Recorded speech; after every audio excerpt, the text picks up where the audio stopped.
varieties of shows of one kind or another for about a decade or so, and call-in shows are always my favorite. Yeah. Absolutely love them. Love hearing from folks, your questions, your comments, be it on our conversation tonight or be it on, I'm okay with anything. I don't know about you, Stacy, but I'm okay with pretty much any conversation topic here, especially as it concerns just Yeah. life and faith, Just, no faith, conversion, yeah, deconversion, all of the above. all the things. Yeah. Yeah. So I know your story because I've actually read your book. For those who don't know, Drew also is an author. He has a book about his deconversion. But for those who might not be familiar, could you give us a bit of your story just so Yeah. people can be familiar with you?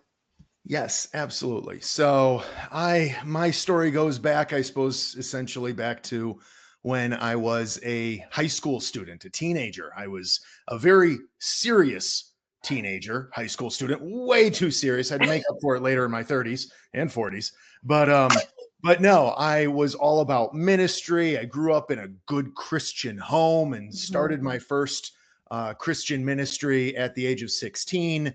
From there, started preaching at the age of 17. Did work with Billy Graham when the good Reverend came to town, to Minneapolis, that is, in the late Wow. 90s.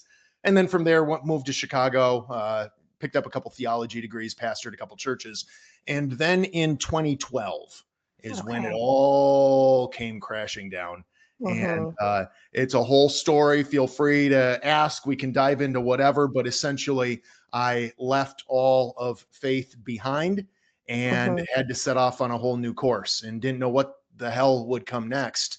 And it was a bit of a rocky journey for myself, as it is commonly for anyone who has left faith behind.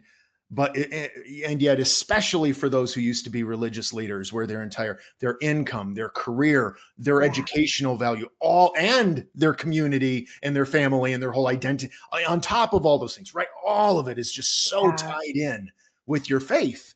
And then you Hmm. lose that and you lose everything. And Yeah. so eventually I made my way to the Clergy Project, where eventually, after finding the Clergy Project, which anybody who doesn't know, it's a nonprofit that provides services to religious leaders around the world who no longer believe in God stuff